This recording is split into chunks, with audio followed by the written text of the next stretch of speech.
దేవునికి మహిమ కలుగును గాక. దేవుని నామముకు స్తోత్రం. హల్లెలూయా. దేవుని నామముకు స్తోత్రం. హల్లెలూయా. దేవుడు ఇచ్చిన మహాకృపను బట్టి దేవుని అనేకమైన కోట్లాది వందనాలు చెల్లిస్తూ ఈరోజు దేవుడు మనతో మాట్లాడుతున్న విషయం ఏంటంటే, దేవుని ఇంటిని గురించిన ఆసక్తి రక్షిస్తుంది దావీదు భక్తులకి. దావీదు పాపంలో శాపంలో ఉన్నప్పటికీ, తన అభిషేకంలో ఉండి పడిపోయినప్పటికీ పరుపు తేలిపోయేలాగా పశ్చాత్తాపడి కన్నీటితో తన పరుపు తేలిపోయింది. అటువంటి పశ్చాత్తాపము ఉన్నవారికి దేవుడు దీవించడానికి దేవుడు మన మధ్యన ఉన్నారు. మరి కాబట్టి ఆయన ఇంటిని గురించిన ఆసక్తి నన్ను భక్షిస్తుంది అని చెప్తున్నారు. దేవుని ఆరాధిద్దాము, దేవుని మహిమ కలుద్దాము. అటువంటి పశ్చాత్తాపం కలగడానికి ఆత్మతోనూ సత్యంతోనూ ఆరాధిద్దాము. ఈ శుక్రవారం దినాన మరి దేవుడు మన కోసం ప్రాణం పెట్టారు కాబట్టి ఆయన సజీవంగా మన మధ్య ఉన్నారు. ఆయన ఎలాగైతే తండ్రి చిత్త నెరవేర్చారో అలాగే మనము కూడా తండ్రి చిత్త నెరవేర్చాలని దేవుడు ఆశపడుతున్నాడు. దేవుడు మహిమ కలుగునుగాక.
చూడండి, వాక్యం చూడండి. దేవుడు మనల్ని దేవుని యొక్క ఆలయంగా చేశారు. ఈ దేహము దేవునికి ఆలయమై ఉన్నదని ఎరుగరా అంటున్నారు. కాబట్టి దేవునికి ఆలయముగా మనం ఉండాలి. అలా ఎప్పుడైతే మనం ఉంటామో దేవుడు యెహోవాకు ప్రీతికరంగా ఉంటాం. అప్పుడు శత్రువులు కూడా మిత్రులుగా దేవుడు చేస్తాడు. దేవునికి మహిమ కలుగుగాక. కాబట్టి దేవుడు తన ఇంటిని గురించిన ఆసక్తి నన్ను భక్షిస్తుందని వ్రాయబడినట్లు జ్ఞాపకం చేసుకోండి అని చెప్తున్నారు యోహాను సువార్త 2వ అధ్యాయము 17వ వచనంలో. కాబట్టి యూదులు నీకు ఈ కార్యములు చేయించున్నావే, ఈ సూచక క్రియలు మాకు చూపెదవని ఆయన అడుగుతున్నారు. కాబట్టి ఆ సూచక క్రియల కోసము యూదులు యేసయ్యను అడుగుతున్నారు. ఎందుకంటే దేవుడు ఆయన ఇంటిని గురించిన ఆసక్తి భక్షిస్తున్న విషయము దేవుడు ఇక్కడ జ్ఞాపకం చేసుకుంటున్నాం. మనం ఇప్పుడు యేసు ఏం చెప్తున్నారు, అక్కడ యూదులలో దేవుని సిలువ వేసే ప్రజలకి దేవుని ఆలయం అంటే ఏంటో తెలియదు, దేహమే దేవుని ఆలయం అన్నదని తెలియదు, పరిశుద్ధత అంటే తెలియదు. కానీ ధర్మశాస్త్రోపదేశకులు అనమాట వాళ్ళు. బైబిల్ బాగా తెలుసు, బైబిల్ పండితులు. కానీ దేవుని యొక్క ఇంటిని గురించిన ఆసక్తి భక్షించలేని పరిస్థితిలో ఉన్నందున నా విషయం మీరు జ్ఞాపకం చేసుకోండి అంటున్నాడు. ఇక్కడ ప్రజలుగా మనతో ఈరోజు మాట్లాడుతున్నారు. ఏమని మాట్లాడుతున్నారు? ఈ దౌర్భాగ్య నరుల కోసము దేవుడు ప్రాణం పెట్టారు. అది ఎలా పెట్టారు అనే విషయము యోహాను 2వ అధ్యాయంలో యేసు ఈ దేవాలయంలో పడగొట్టి 3 దినములలో దాన్ని లేపుదురని వారితో ఛాలెంజ్ చేస్తున్నాడు. ఈ 3 దినాల్లో లేపుదురు అంటే నీ దేహం అనే దేవాలయము చెడిపోయింది, దానికోసం నేను ప్రాణం పెట్టాను. ఆ దేహం అనే దేవుని ఆలయం కోసము కష్టపడాలి. కానీ అక్షరార్థం అర్థమవుతుంది దేవుని మాటలో. దేవుని ఆత్మ పొందుకోకపోతే అది అక్షరము చంపును అనుంది వాక్యము. అక్షరము చంపును, ఆయన ఆత్మ జీవింప చేయను అంటుంది. అందుకే పరిశుద్ధాత్మ పొందుకోవాలి.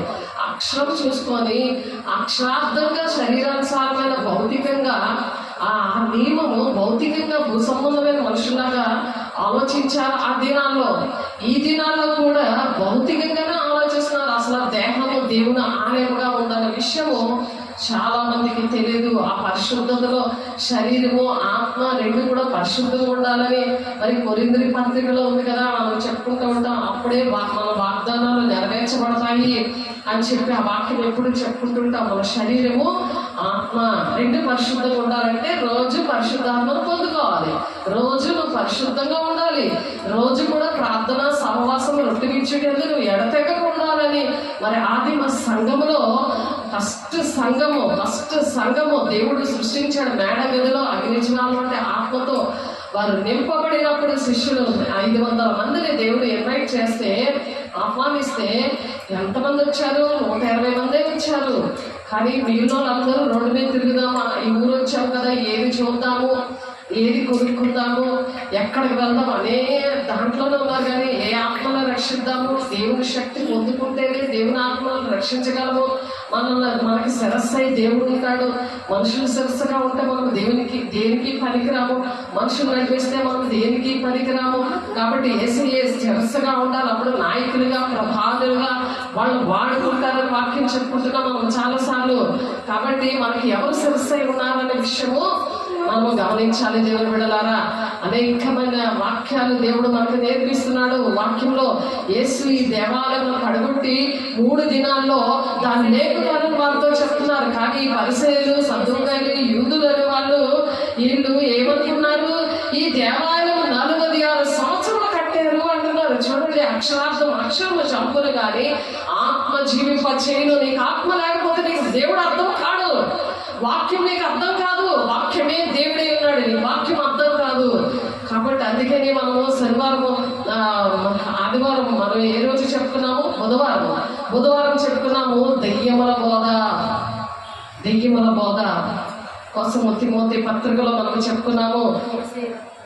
కాబట్టి మనుషులందరికీ రక్షకుడు, మరి విశేషంగా విశ్వాసులకు రక్షకుడునైన జీవం గల దేవుని యందు మనము నిరీక్షణ ఉంచున్నాము. అందుకని దేవుని ఆత్మతో నింపబడిన వాళ్ళు దేవుని యందు నిరీక్షణ ఉంచుతారు. ఎన్ని కష్టాలు వచ్చినా, ఎన్ని పరిస్థితులు ఉన్నా విశ్వాసము నిరీక్షణతో ఆయన సరసగా ఉన్న బిడ్డలు ఆ విధంగా ఆలోచిస్తారు. ఇందు నిమిత్తమే మనము ప్రయాసపడుతున్నాం, మనం నేర్చుకున్నాం మనము. కాబట్టి మనం ఏ విషయంలో మనం ప్రయాసపడుతున్నాము, ఏది కావాలని ప్రయాసపడుతున్నాము, దేని వెంట పరిగెడుతున్నామో, దేవుని శక్తిని నువ్వు పొందుకుంటున్నావా, దేవుని శక్తి అయిన మాటలు ఆశపడుతున్నావా, ఆ మాటలను హృదయంలో భద్రపరుచుకొని అయ్యా నీ పాదాలకి వెలుగు, అది నీ త్రోవలకు వెలుగే ఉంది, అది నీ జీవ మార్గము, అది నీ దేవుని రాజ్యానికి నడిపిస్తుంది అని అర్థమవుతుందా దేవుని బిడ్డ? మనం కడవల దేవుల్లో ఉన్నాము. కొందరు అబద్ధికులు వేషధారణలతో ఉంటారు. ఆ మొదటి తిమోతి 4:1-5 ఉంది ఈ దెయ్యముల బోధ ఏంటి అని చెప్పి. కాబట్టి ఆ బోధలు అనేకమైన ఆత్మలు బయలుదేరుతున్నాయి. అవి ఏ ఆత్మలో మీరు పరీక్షించుకోండి. మొదటి యోహాను 4:1 ఉంది. అవన్నీ కూడా ఏ ఆత్మలో మనము పరీక్షించుకోవాలంటే ఒక వివేచన వరం అనేది పరిశుద్ధాత్మను పొందుకుంటే కృపావరాల్లో అదొక వరము. కాబట్టి ఆ వివేచన వరము వాక్యమైన అర్థములో మనం సరి చేసుకోవాలి. ఏసి దేవాలయంలో పడగొట్టడి మీ 3 దినములలో దాన్ని లేపుదురని దేవుడు చెప్తుంటే దేవుడు మాటలో అప్పుడు అర్థం అవ్వలేదు, ఇప్పుడు కూడా అర్థం అవ్వలేదు. ఎంత విచారకరమో! మనం అటువంటి వారిని మనము రక్షించవారి పట్లను నశించవారి పట్ల ఒక సువాసనగా ఉండడానికి దేవుడు చేశాడు కదా మనల్ని. ఆ విధంగా మనం చేసినట్టుగా మనం దేవుని శక్తితో నింపబడాలి. యూదులు ఈ దేవాలయంలో యూదులు ఏం చెప్తున్నారు? లక్షార్థం అంటే మనుషుల సంగతులు మనుషాత్మకే అర్థమవుతాయి. కాబట్టి వాళ్ళు ఏం ఆలోచిస్తున్నారు? దేహం అనే దేవుని ఆలయం కోసం ఆలోచించట్లేదు. దేవుడు దానికోసం చెప్తుంటే మరి ఆత్మీకంగా వాళ్ళు అర్థం చేసుకుంటున్నారు, శారీరకంగా ఆలోచిస్తున్నారు. ఏమైనా ఆలోచిస్తున్నారు? అక్షరార్థం ఆలోచిస్తున్నారు. ఎందుకంటే వారికి ఆత్మ లేదు. కానీ దేవుని మాటలు చాలా చక్కగా బోధిస్తున్నారు. వాళ్ళు చాలా చక్కగా బోధిస్తున్నారు. వారు చెబుతారే కానీ వారు చెయ్యరు. కాబట్టి యూదులు ఈ దేవాలయము 46 సంవత్సరంలో 46 సంవత్సరాలు ఈ దేవాలయం మేము కట్టాము. అయితే నీవు 3 దినముల్లో దీన్ని ఎలా లేపుతావని క్వశ్చన్ వేస్తున్నారు. అలాగే ఈ దినాల్లో సేవకులను కూడా అలాగే క్వశ్చన్ వేస్తున్నారు. చాలా మంది వాక్యం తెలియక ఇంకొక సంఘాలకు పారిపోయి వాళ్ళ ఇష్టాసంగా అక్కడే బాగుందని తాగుతున్నారు, తిరుగుతున్నారు, వ్యభిచారం చేస్తున్నారు. అటువంటి జనాలే నచ్చుతున్నారు కానీ, అటువంటి బోధలే నచ్చుతున్నాయి కానీ, మరి దేవుని ఆజ్ఞను పాటించి దేవుని రాజ్యానికి వెళ్ళాలి, పెళ్లికొమ్మత సంగమా నువ్వు సిద్ధంగా ఉన్నావా అని దేవుడు మరొకసారి నీకు ఆల్టర్ కాల్ చేస్తున్నాడు. దేవుడు బిడ్డ, నువ్వు సిద్ధంగా ఉన్నావా? దేవుడు తూర్పు వైపు నుండి ఎలాగైతే మెరుస్తుంది మొత్తం 24 ఉంటుంది ఆ మాట. అట్టి విధంగా ఆ దేవుని రాక వస్తుంది. ఏ రోజో తెలియని పరిస్థితి దేవుని బిడ్డలారా 24 ఉంటుంది. దేవుని రాక ఏ విధంగా ఉంటుంది, ఎలా వస్తుంది అనే విషయాలు అక్కడ దేవుడు చెప్తున్నాడు. దేవుని బిడ్డలారా ఒకసారి ఆలోచించండి. దేవునికి మహిమ కలుగును గాక. దేవునికి స్తోత్రం. దేవునికి మహిమ కలుగును గాక. పరిశుద్ధాత్మ దేవుడు మరి ఎత్తబడిన తర్వాత అప్పుడు ఉండడు. ఇప్పుడు ఈ కృపకాలం కాబట్టి పరిశుద్ధాత్మ దేవుడి వల్లనే మనకి సమస్తము సాధ్యం అన్నమాట. ఏదైనా చేయగలను, ఏదైనా చేయగలను, కథ మొత్తం మార్చగలను, నీ నామముకే మహిమంతా తెచ్చుకుందువు. ఎలాగైనా సరే మహిమ తెచ్చుకుంటాడు మన ద్వారా. ఎటువంటి పరిస్థితుల్లో ఉన్నా ఇప్పుడు రా, దేవుడు నిన్ను అభిషేకించడానికి ఇష్టపడుతున్నాడు, నిన్ను క్షమించడానికి ఇష్టపడుతున్నాడు. పరిశుద్ధాత్మ దేవుడు 2వ దశలోనికే పత్రిక 2:7 అక్కడ నుంచి ఉండడు. అంటే ఎత్తబడిన సంఘము వెళ్ళిపోతే, పెళ్లికుమార్తె సంఘము వెళ్ళిపోతే అప్పుడు ఉండడు పరిశుద్ధాత్మ దేవుడు. కాబట్టి శ్రమల కాలం ప్రారంభమైపోతుంది. దేవుని బిడ్డ మత్తయి 24:7 శ్రమల కాలం ప్రారంభమైపోతుంది. అప్పుడు నీతో ఉన్న బిడ్డలు, నీకు చెప్తున్న బిడ్డలు అప్పుడు నీ దేవుడు నీతో ఉండరు నీకు చెప్పడానికి. కాబట్టి మొత్తం 24:44లో మీరు అనుకునే ఘడియలో ఆయన వచ్చేస్తాడు. మీరు అనుకోరు ఆ గడియ, అనుకునే ఘడియలో వచ్చేస్తారంట. మరి అనుకునే ఘడియలో వచ్చి మరి ఏం చేస్తాడంటే ఆయన మెరుపులా వస్తానంటున్నాడు. చూడండి మత్తయి సువార్తలో మత్తయి సువార్త 22వ అధ్యాయము 24వ అధ్యాయం 44లో ఉన్నది. 44 వచ్చినది. ఆయన అనుకునే గడిలో వచ్చేస్తాడు. దేవుడి బిడ్డ నువ్వు సిద్ధంగా ఉన్నావా? నువ్వు పేచీలు పెట్టుకొని తల్లిదండ్రులు హింసిస్తూ నువ్వు బాధ పెడుతూ ఎంతసేపు నీకు డబ్బులు కావాలి, నీకు కారు కావాలి, నీకు అన్ని కావాలని నువ్వు ఆశపడుతున్నావు. ప్రతిదీ కూడా తల్లిదండ్రులు నీకు మరి ఇస్తుంటుంటే వాళ్ళు హింసిస్తూ వాళ్ళు బాధ పెడుతూ దేవుడి మాట వినకుండా దేవుడి మాట వినలేని వాళ్ళు తల్లిదండ్రులకి అవి తేలిగా ఉంటారు. పరిశుద్ధాత్మను పొందుకున్న వాళ్ళు ఏ విషయాలు అర్థమో భూసంబంధమైన వాటి విషయంలోనే వాళ్ళు మనసు పెట్టుకుని ఉంటారు దేవుడి బిడ్డ. కాబట్టి ఇక్కడ ఆనాడు ఎలాగైతే యూదులకి అర్థమవ్వలేదో ఈనాడు కూడా దేవుని పిల్లలుగా ఉంటూ కూడా ఎక్కడైనా దేవుడు ఉన్నాడని చెప్పి దేవుని యొక్క ప్రణాళిక అర్థం కావట్లేదు. మరి దేవుని అపోస్తులుగా ఉన్న వారికి, అపోస్తుల బోధలో ఉన్న వారికి రాబోయే సంగతులు ఏంటో బయలుపరుస్తాడు దేవుడు. పరిశుద్ధాత్మను పొందుకున్న వాళ్ళకి రేపేం జరగబోతుందా మరి ప్రతి విషయాలు రాబోయే సంగతులన్నీ కూడా బయలుపరిచినప్పుడు అనుకున్న గడియలో దేవుడు వస్తున్నప్పుడు వాళ్ళ జ్ఞానేంద్రాలు తెరవబడినప్పుడు ఇప్పుడున్న విషయాల్లోనే చంద్రబాబు వస్తారన్న విషయము అరుణకాంతికి చూపించారు. దేవుడు చెప్పారు జగన్ వస్తాడని మనం అనుకున్నాం. కానీ ఎందుకంటే అపోస్తుల బోధలో దేవుడు అనేకమైన విషయాలు బయలుపరిచే దేవుడు అయినా. కాబట్టి నేను ఇక్కడ అయితే ఆయన తన శరీరము దేవాలయంలో కూర్చి ఈ మాట చెప్పుకున్నాడన్న విషయము ఆనాడు అర్థం కాలేదు. దేవుని బిడ్డలారా, ఈనాడు అర్థమవుతుందా మీకు? పరిశుద్ధాత్మను మీరు పొందుకుంటే మరి తన శరీరం అనే దేవాలయము అంటే మన శరీరం అనే దేవాలయంగా చేయడానికి ఆయన ప్రాణం పెట్టాడు. ఆయన తిరిగి లేచాడు 3వ రోజునే. 3 రోజులు నేను కట్టి 3 రోజుల్లో ఈ దేవాలయం పడగొట్టి మరి 3 దినాల్లో నేను కడతాను, లేపుతాను అని చెప్తున్నాడు. ఇక్కడ తండ్రి అయిన దేవుడు ఆ విధంగానే యేసయ్యని 3 దినాల్లో లేపడే దేవుడికి మహిమ కలుగును గాక. అయితే ఆయన తన శరీరము దేవాలయం గురించి మాట చెప్పాను.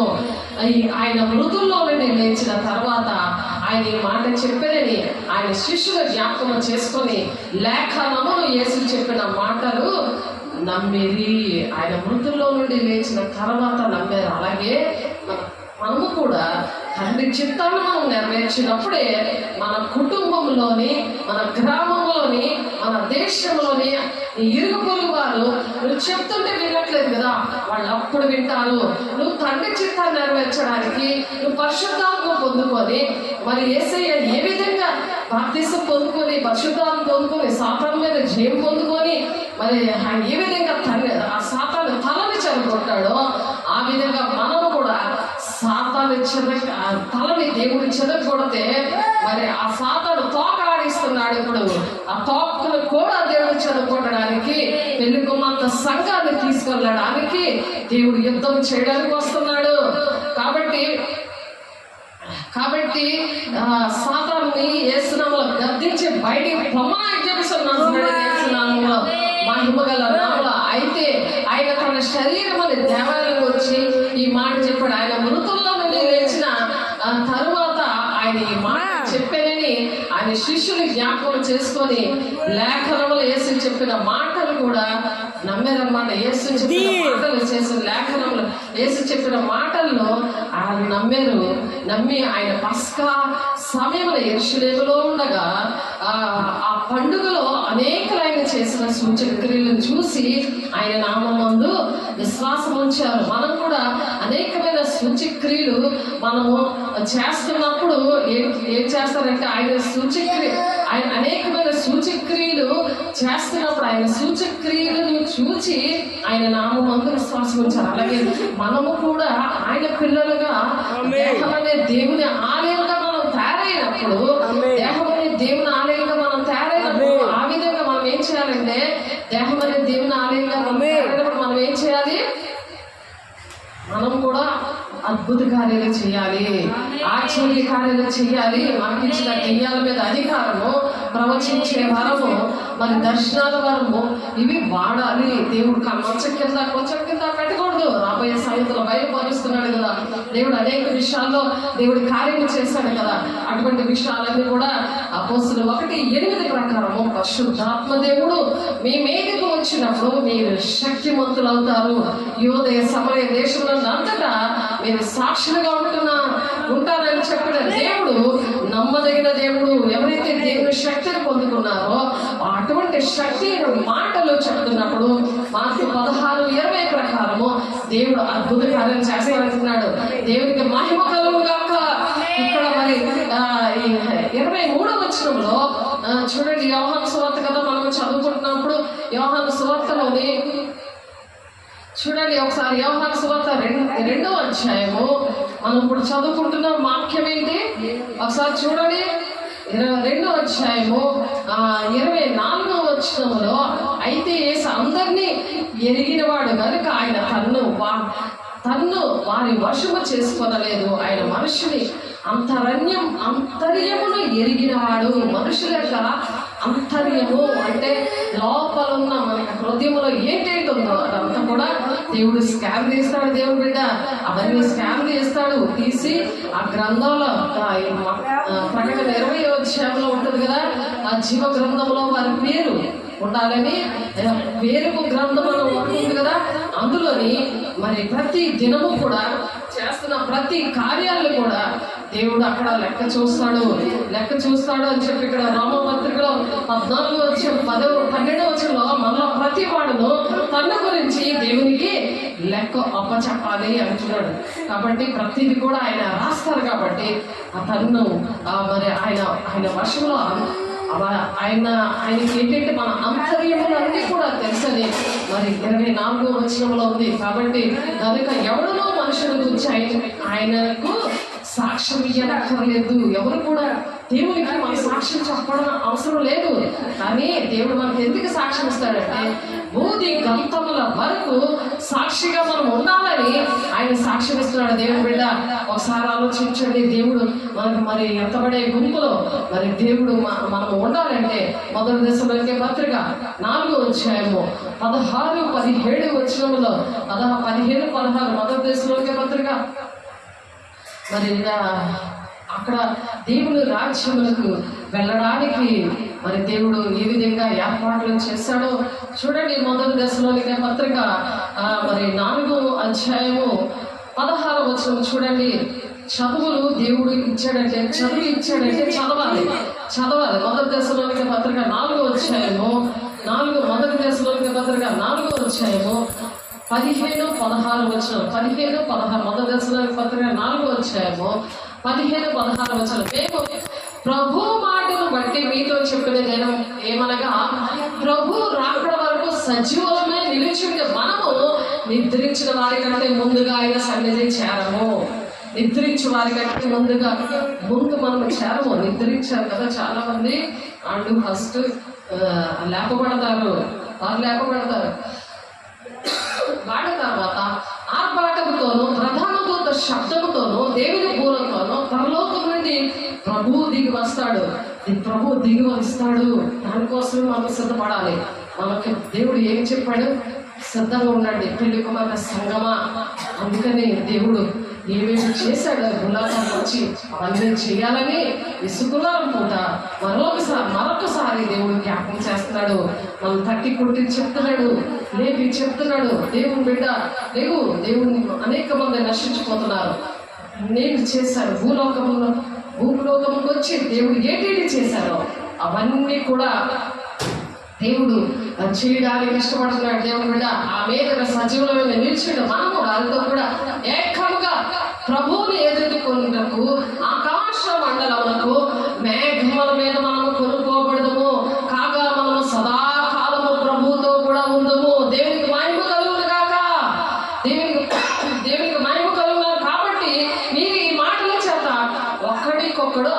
ఆలోచించుకొనుడి. దేవునికి మహిమ కలుగును గాక. హల్లెలూయా, స్తోత్రం. దేవునికి మహిమ అన్నమాట. దేవునికి మహిమ తెచ్చే వారిగా మరి ఉండాలి. లేకపోతే ఇక్కడ దేవుడు ఏం చెప్తున్నారు? యెషయా గ్రంథము 1వ అధ్యాయంలో 1 నుండి 8 వచనాల్లో సియోను విడవబడింది అని చెప్తున్నారు. సియోను విడవబడింది అని చెప్తున్నారు. దేవుని బిడ్డ, నువ్వు విడవబడిన దేవుని బిడ్డగా ఉన్నావా? మరి ఒక్కసారి సరి చేసుకో దేవుని బిడ్డ.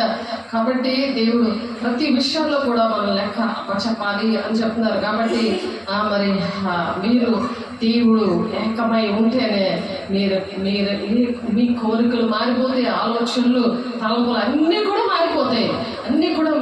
దేవుని బిడ్డ, దేవుడు ఏం చెప్తున్నారు? లోకాసువార్త 18:29 వచనంలో ఆయన రాజ్యము నిమిత్తము ఇంటినైనను దేవుడి శిష్యులతో చెప్తున్నారు. దేవుడి శిష్యులుగా ఉంటావా? ఆలోచించండి. దేవుడి శిష్యులుగా ఉంటావా? దేవుడి కార్యాలు చేస్తావా? దేవుని తండ్రి చిత్తాన్ని నెరవేరుస్తావా? ఆయన శిష్యుడిగా ఉంటావా? ఒకసారి ఆలోచించండి. లూకాసువార్త ఒకసారి చూడండి. లూకాసువార్త 18వ అధ్యాయము 29వ వచనం. లూకాసువార్త 18వ అధ్యాయము 29వ వచనం.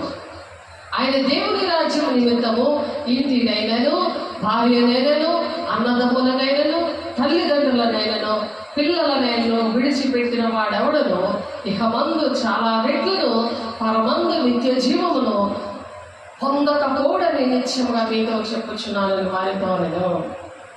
చాలా రెట్లు దేవుడు ఆశీర్వదిస్తాడంట, నిత్య జీవం ఇస్తాడంట. వాళ్ళ పట్టుకొని నువ్వు వెనకబడ్డావు అనుకో, దేవుని రాజ్యం దక్కదు. వేసి ఎలాగైతే తండ్రి చిత్తాన్ని నెరవేర్చాడో, తల్లిదండ్రులు అందరినీ కూడా విడిచిపెట్టి ఆయన దేవుని తండ్రి చిత్తాన్ని నెరవేర్చడానికి ఆయన ప్రాణం పెట్టాడు. అప్పుడు ఆయన తండ్రి చిత్తాన్ని నెరవేర్చిన తర్వాత ఈయన నిజముగా దేవుని కుమారుడు అని వాళ్ళు అప్పుడు మారారు. అలాగా ప్రతి ఒక్క కుటుంబము కూడా, ప్రతి ఒక్క గ్రామము కూడా మారాలి గాక. ఆయన శిష్యులుగా ఉండి మొదటి స్థానము దేవుని పిల్లలకి ఇవ్వాలి. వాళ్ళ పట్టుకుని ఏమంటే వాళ్ళతో పాటు కూడా నువ్వు కూడా ఉండిపోతావు. తండ్రి చిత్తాన్ని నెరవేర్చు. నీకు దేవుడు అభిషేకించాడు, నిన్న దేవుడు పని చేయమని నీకు కొన్ని పనులు అప్పచెప్పాడు. ఏ పనులు అప్పచెప్పాడో, ఏ దర్శనంతో నీతో మాట్లాడాడో, ఎటువంటి సాక్ష్యం నీకు ఇచ్చాడో ఆ సాక్ష్యం పాటు చేసుకోకు. పాటు చేసుకున్నప్పుడు మళ్ళీ దేవుడి దగ్గర వస్తే దేవుడు మళ్ళీ అది బాగు చేస్తాను, నిన్ను నేను నడిపిస్తాను. మరి మొదటి పేతురు 2:3లో కొత్తగా జన్మించిన శిశువులను పోలిన వారే నిర్మలమైన వాక్యమును పాల వల్ల రక్షణ విషయములో ఎదుగు నిమిత్తము ఆ పాలను అపేక్షించండి. పాలు వాక్యము, అపొస్తలుల బోధ, ఆ వాక్యము ద్వారా ఆ పాలు తాగుతున్నప్పుడు నువ్వు కొత్తగా జన్మిస్తావు. అదే నీకు చూపించారు, కొత్తగా జన్మించినట్లు దేవుడు చూపించారు. అలా చూపించినప్పుడు వెంటనే నువ్వు ఆ పనిలో ఉన్నప్పుడు తండ్రి చిత్తం నెరవేర్చబడుతుంది. దేవునికి మహిమ కలుగును గాక. ఏసీ ఎలాగంతని విడిచిపెట్టాడు ఆయన. అంతగా ఆడ మత్తయి 13వ అధ్యాయము 53 నుంచి ఉంటుంది. ఈయన వడ్లవాణి కుమారుడు కాడ, ఈయనకి ఎక్కడి నుండి వచ్చి ఇవన్నీ ఈ వరాలు, ఈ అభిషేకము, ఈ దెయ్యాలు ఉంటాడు, ఇవన్నీ చేస్తున్నాడు, ఎక్కడి నుండి వచ్చాయి అని అడుగుతున్నారు. కాబట్టి వాళ్ళు అవన్నీ నువ్వు చేసుకుని వెళ్ళిపోవడమే. ఏసీ ఎలా చేస్తున్నాడో, నీకు ఇచ్చిన అభిషేకము, నీకు వచ్చిన దర్శనము, నీకు ఇచ్చిన వాక్యము బట్టి నువ్వు ఫాలో అయిపోవడమే. అప్పుడు నిత్య జీవం వస్తుంది మనకి. కాబట్టి మనం ఎలా ఉండాలి? దేవునికి ఇష్టంగా ఆ విధంగా ఉండాలి. అలాగే లూకా 14వ అధ్యాయము 26వ వచనంలో కూడా ఎవడైనా నా యొద్దకు వచ్చి తన తల్లిని, భార్యని, పిల్లల్ని, అన్నదమ్ములను, అక్క చెల్లెలను తన ప్రాణంతో సహా ద్వేషించకుంటే వాడు నా శిష్యుడు కాలేరాడు. శిష్యులుగా మనం ఉండలేము. ఆయన శిష్యులు చేశారు. అపొస్తలుల బోధలో వారికి భయం కలిగింది. అపొస్తలులు వాడబడ్డారు. అపొస్తలుల 2వ అధ్యాయం 43వ వచనంలో ఉంది. మనం ఎప్పుడు చెప్పుకుంటుంటాం. కాబట్టి భయంకరమైన దినాల్లో దేవుని బిడ్డ దేవుడు మనల్ని దీవించాలి, ఆశీర్వదించాలంటే మరి దేవుడు అపొస్తలుల బోధలో ఇష్టంగా దేవుడు చేయడానికి మనకి కృపనిచ్చాడు. దేవుడు ఆ కృపనివ్వకపోతే మనకు అంత ఇష్టంగా ఉండదు. చాలా కష్టంగా ఉంటుంది, చీకట్లో పడతాయి. అలాంటి పనులు చేసిన అలాంటి ఏరియాలో దర్శనం పిలిపి ఎవరు మాస్ ఏరియాలో దేవుడు మాస్ ఏరియాలో ఎందుకు వైజాగ్ నుండి విజయనగరం తీసుకొచ్చాడు? ఉద్యోగము కుటుంబాలు అన్నీ విడిచిపెట్టి ఎందుకు తీసుకొచ్చారు? ఆ పనులు ఇష్టంగా చేస్తున్నామంటే దేవుడు ఎంత ఇష్టపడతాడు. ఆయన మాట విన్నప్పుడు వాళ్ళకి మొదటి స్థానాలు అందరూ మాట్లాడతారు, అందరూ బాగానే ఉంటారు, అందరూ చక్కగా మాట్లాడతారు. కానీ ఇది ఆత్మ సంబంధమైన బంధము, శరీర సంబంధమైన బంధం కాదు. వాళ్ళకు కూడా చెప్తాము, వాళ్ళకి కూడా ఈ విషయాలు చెప్తాము. దేవుడు నాకు నేర్పించాడు. 1999లో అభిషేకించి విషయాలు నేర్పించారు. అటువంటి దర్శనం పిలుపుతో తీసుకొచ్చారు. ఈ మాస్ ఏరియాలోనే ఈ చీకట్లో బంధకాలు ఉన్నాయి, ఏరియాలో చెడిపోయి పడిపోయిన ఏరియాలు ఇవి. ప్రతి ఏరియా కూడా అలాంటి ఏరియా. నాకు ఆశ్చర్యం అనిపించింది. దేవుడు ఎంత గొప్ప దేవుడు. నేనైతే పరిశుద్ధాలు పొందుకోకపోతే నేను చాలా అసహించుకుంటున్నాను అటువంటి ప్రజలని, అటువంటి ఏరియాలని. కానీ పరిశుద్ధాలు పొందుకున్నప్పుడు దేవుడు మనసు కదా, దేవుడు పాపాత్మల కోసమే వచ్చారు కానీ నీతి మంతుల కోసం నేను రాలేదు అంటున్నాడు ఆయన. చూడండి, మరి అది ఎంతో ఇష్టంగా చేయడానికి దేవుడు సహాయం చేశాడు. దేవుడికి మహిమ కలుగును గాక. లూకా సువార్త 14వ అధ్యాయము, లూకా సువార్త చూడండి 14వ అధ్యాయము 14వ అధ్యాయంలో 26వ వచనంలో ఉంది. నీకు ఎవరు ఇష్టపడుతున్నావు, ఎవరిని ఇష్టపడుతున్నావు, ఎవరు నీకు శిరసగా ఉన్నారు, ఎవరు మాట వింటే వాళ్ళు మనుష్యాత్మతో ఉన్నారా, లౌకికాత్మతో ఉన్నారా, బ్రహ్మపరిచే ఆత్మతో ఉన్నారా? భ్రమ. యూదులు, శాస్త్రులు, పరిశీలు అందరికీ బ్రహ్మపరిచే ఆత్మ. దేవుడు అంటే దెయ్యము రెండు కావాలి. సిలువ వేసే లెక్కలో ఉంటారు. అనుక్షణం కూడా దేవుడి మాట వినకుండా ఆయన గాయాలు రేపేవారుగా ఆయన సిలువ వేసే లెక్కలో ఉంటారు. అలా ఉన్నావా? బ్రహ్మపరిచే ఆత్మతో 1 యోహాను 4వ అధ్యాయంలో ఉంది కింద. వాళ్ళు మన మాట వినరు, అంత చెప్పులు వినరు. వాళ్ళ బ్రహ్మపరిచే ఆత్మ. కాబట్టి మనం ఏంటంటే గురి వద్దకే పరిగెట్టాలి. అందుకని తన ప్రాణమును సహా వేషపక్కుంటే వాడు నా శిష్యుడు కాలేడు. అలా ద్వేషించడం అంటే ప్రాణం పోగొట్టేసుకోవడం కాదు. తన ప్రాణమును పోగొట్టుకున్నవాడు దాన్ని దక్కించుకుని అంటున్నాడు ఆయన. ఆ ప్రాణంలో దక్కించుకున్నవాడు దాన్ని పోగొట్టుకున్నాడు. అలాగే బీపీలు, షుగర్లు అన్నీ వస్తాయి, అన్ని ఆపదలు, యాక్సిడెంట్లు అలాగే వస్తాయి. కాబట్టి దేవుడు కంచె ఉంటుంది. చక్రే 9:8 ఉంది కదా, దేవునికి కంచె ఉంటుంది. వాళ్ళకి యెహోవా యందు భయభక్తులు గల వారి చుట్టూ ఆయన దేవదూతలు కాపుదలుండి నడిపిస్తారు అంటున్నారు. ఎంత భాగ్యమో! రాజవంశం కదా ఇది. ఆయన రారాజు, ఆయన రాజు. ఆ పిల్లలకి మరి ఎంత రాజభోగం ఉంటుంది ఒకసారి ఆలోచించండి.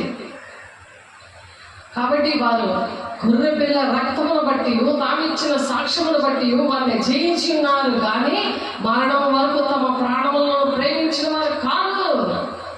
ప్రకటన గ్రంథంలో 12వ అధ్యాయం 11వ వచనంలో వాళ్ళు ఆ విధంగా నిలబడతారని యోహాను గారితో మాట్లాడారు దర్శనంలో.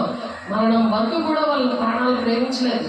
ఎంతమంది అటువంటి బిడ్డల ప్రాణాలను ప్రేమించకుండా పోరాడుతున్నారు, ప్రయాసపడుతున్నారు. దేవుని వాక్యంలో నిరీక్షణతో అటువంటి మనుషుల మధ్య పోరాటం అనేది దేవుడు మనకిచ్చినందుకు దేవునికి మహిమ కలుగును గాక. అలాగే ఫిలిప్పీ 3వ అధ్యాయం 8వ వచనంలో నిత్యముగా నా ప్రభు అయిన యేసుక్రీస్తును కూర్చున్న అతి శ్రేష్టమైన జ్ఞానము నిమిత్తమై సమస్తమును నష్టముగా ఎంచుకొనుచున్నాను. సమస్తము కూడా నీ దగ్గర ఉన్నదంతా ఇస్తావు. అది డబ్బులే కావచ్చు, శక్తే కావచ్చు, టైమే కావచ్చు. సమస్తమును నష్టంగా ఎంచుకున్నాడు పౌలు గారు. అలాగా మనం ఎంచుకుంటున్నామా లేదా అనే విషయాలు దేవుడు అన్నీ కూడా చూస్తూ ఉంటాడు. అవి చూసి మనకి దేవుడు పనాపి చెప్తాడు. అటువంటి అభిషేకం వేస్తాడు. నా బిడ్డ ప్రయాసపడుతున్నాను కాబట్టి అటువంటి అభిషేకం ఇవ్వాలి. అటువంటి బిడ్డల్ని పంపిస్తారు. ఇంట్లో కూడా సంఘం పెట్టాడు. అందుకే దేవునికి మహిమ కలుగును గాక. పరిశుద్ధాత్మ దేవునికి వందనాలు. తండ్రి, కుమార, పరిశుద్ధాత్మ దేవుడు ఎంతమందికి అలా నడిపించబడతారు. వాళ్ళే నా కుమార్తెలు అంటాడు. వాళ్ళ కుమార్తెలుగా ఉంటే మన రాజు మనతో ఉంటే రాజ్యం అంతా ఉందే కదా. దేవుడు అన్నీ కూడా సమకూరుస్తాడు కదా.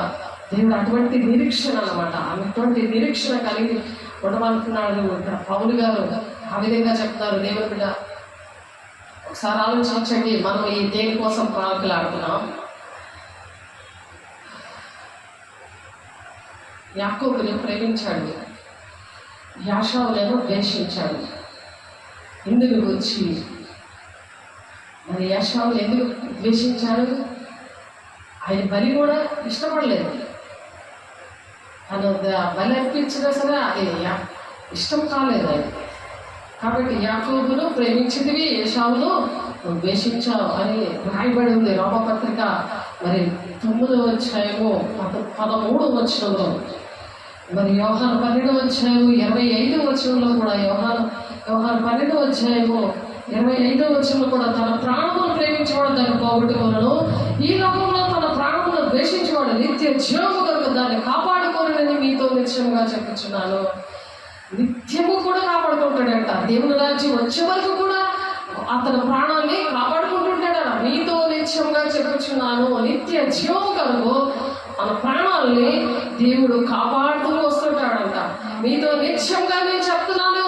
యోహాను 12వ అధ్యాయము 25వ వచనంలో ఉంది. అలాగా దేవుడు మనల్ని కాపాడుతూ ఉన్నాడు. దేవునికి కృతజ్ఞతలు చెల్లిద్దాం. దేవునికి మహిమ కలుగుగాక. మళ్ళీ ఇంకో దగ్గర కూడా ఉంది. తండ్రి మత్తయి 10వ అధ్యాయం 37వ వచనంలో తల్లిదైనను నాకంటే ఎక్కువగా ప్రేమించేవాడు నాకు పాత్రుడు కాడు. ఎవరిని నెత్తి మీద పెట్టుకుంటున్నావు? దేవుడిని నెత్తి మీద పెట్టుకుంటావా? మనుషులు నెత్తి మీద పెట్టుకుంటున్నావా?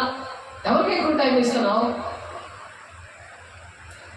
తల్లిదైనను నాకంటే ఎక్కువగా ప్రేమించేవాడు నాకు పాత్రుడు కాదు. కుమారుడనైనను కుమార్తెనైనను నాకంటే ఎక్కువగా ప్రేమించేవాడు నాకు పాత్రుడు కాడు.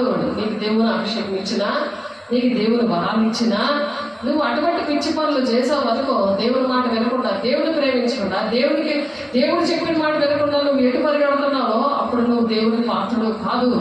నువ్వు దేవుని పాత్రలు కాదు. దేవుడికి ఇష్టంగా ఉండవు. ఆయనకి ఇష్టమైనవి చేస్తేనే నువ్వు ఏది అడిగితే ఆయన ఇస్తాడు. నువ్వు ఎంత గింజుకున్నా మాట వినట్లేదు అంటే అది కుదరదు. దేవుడు ఏం చెప్పాడో, నీ పట్ల దేవుడికి ఏ ప్రణాళిక ఉందో అది పరుగు నువ్వు చేసుకొని వెళ్ళిపోవడమే. ఆటోమేటిక్ గా అవన్నీ కూడా అవుతా ఉంటాయి. దేవుడికి మహిమ కలుగు కాక. 1999 నుండి నేను చేస్తున్న నాతో దేవుడు పరిశుద్ధాత్మ దేవుడు చేస్తున్న పనులవే. ఎన్ని శ్రమలు ఉన్నా సరే, ఎటువంటి పరిస్థితులు ఉన్నా సరే, నా కుటుంబంలో సేవలో నేను చేసిన నా దేవుడు పరిశుద్ధాత్మ దేవుడు చేపించిన పనులవే. దగ్గర 26 సంవత్సరాలు అవుతుంది. నాకు ప్రాక్టికల్ గా నాకు నేర్పించాడు. అందరూ మాట్లాడతారు కానీ నెత్తి మీద పెట్టుకోరు. నేను దేవుని విషయంలో రాజీ పడను. అది ఎవరు చేశారు? పరిశుద్ధాత్మ దేవుడు. దేవునికి మహిమ కలుగును గాక. తండ్రి కుమార పరిశుద్ధాత్మ దేవుడు నీకున్నప్పుడు కథలు చెప్పరు, స్టోరీలు చెప్పరు. ఆ దేవుడు ఇందాక చెప్పారు కదా, పాలతో నేను దేవుడు పెంచుతున్నాడని. కొత్తగా జన్మించిన శిశువులా ఉండాలి మనం. తిట్టేసిన కొట్టేసిన పిల్లలు అనుకుంటారు చెప్పండి, అలాగే ఉంటాం. అని ఏమనుకోని మాకు అనవసరం, దేవునితో రాజీపడదు. నిర్మలమైన వాక్యము పాల వలన రక్షణ విషయంలో ఎదుగు నిమిత్తము ఆ పాలను అపేక్షించడం అంటే పాలు తాగి పిల్ల ఎలాగా బాటిల్లో సౌండ్ వచ్చే వరకు అలా తాగుతా ఉంటుంది. ఇంకా కావాలి అది ఆశ ఉందా మీకు? ఉంటే దేవుడు ఖచ్చితంగా మిమ్మల్ని అభిషేకిస్తాడు, అపోస్తులా వాడుకుంటాడు. ఈ భయంకరమైన దినాల్లో రాబోయే సంగతులన్నీ ప్రవక్తలా వాడుకుంటాడు.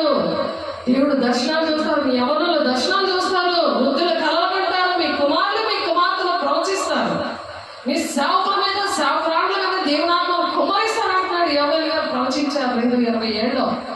కానీ అపోస్తులు 2:17 ఈ 26 సంవత్సరాలు కూడా సేవలో నాకు జరిగాయి.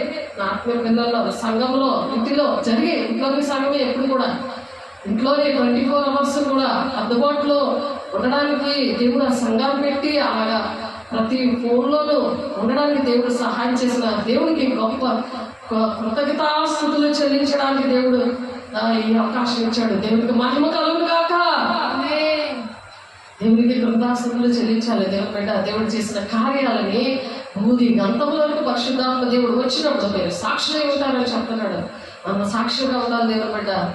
అందుకని యూట్యూబ్ ఛానల్ ఇచ్చాడు. ఫేస్బుక్లో, యూట్యూబ్ ఛానల్లో, స్టాటస్లో ఎందుకు పెడుతున్నాడు? ప్రతి ఒక్క బిడ్డను బలపరచడానికి ఆ సాక్ష్యం వచ్చాడు. అర్హత లేదు, ఏ అర్హత లేదు. లోబడితే చాలు. లోబడి దెయ్యాన్ని వెళ్ళగొట్టడమే, లోబడి దెయ్యాన్ని వెళ్ళగొట్టడమే. యాకోబు 4:7 ఉంటుంది కదా, లోబడండి, దుష్టుని ఎదిరించండి, మీ అద్దరుడు పారిపోతాడు. ఆడు ఎప్పుడు గర్జి సింహంలాగే తిరుగుతూ ఉంటాడు, కానీ ఆడు పటావంచన అయిపోతాడు.